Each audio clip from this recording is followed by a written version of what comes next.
ಆಗುವಂಥ ಈ ಜಾತ್ರಾ ಮಹೋತ್ಸವ ವಿಜೃಂಭಣೆಯಿಂದ ಆಯಿತು ಅಂತನ್ನುವಂಥದ್ದು ಈಗಾಗಲೇ ಹೇಳಿದರು.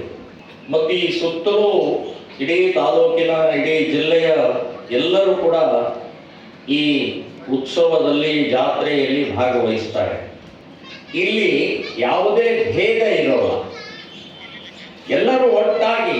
ಈಗ ತೇರು ಎಳಿಬೇಕು ಅಂತಂದ್ರೆ ಇಂಥ ಜಾತಿಯವರು ಮಾತ್ರ ಎಳಿಬೇಕು ಅನ್ನೋದಿರುವುದಿಲ್ಲ, ಇಂಥ ಪಕ್ಷದವ್ರು ಮಾತ್ರ ಎಳಿಬೇಕು ಅನ್ನೋದಿರುವುದಿಲ್ಲ. ಸೊ ಆ ತೇರಿಗೆ ಕೈ ಜೋಡಿಸಿ ಎಳೆಯೋದಿರುತ್ತಲ್ಲ, ಅದೇ ಏಕತೆಯ ಸಂದೇಶ. ಎಲ್ಲರೂ ಕೈ ಜೋಡಿಸ್ತಾರೆ.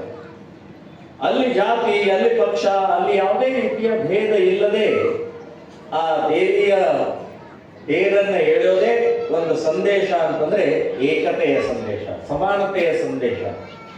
ಸೊ ಇಂಥ ಒಂದು ನಮ್ಮ ದೇಶದ ಹಿಂದೂ ಧರ್ಮದ ಪರಂಪರೆ ಈ ಜಾತ್ರಾ ಮಹೋತ್ಸವ ಸಾವಿರಾರು ವರ್ಷದಿಂದ ನಡ್ಕೊಂಡು ಬಂದಂತ ಪದ್ಧತಿ.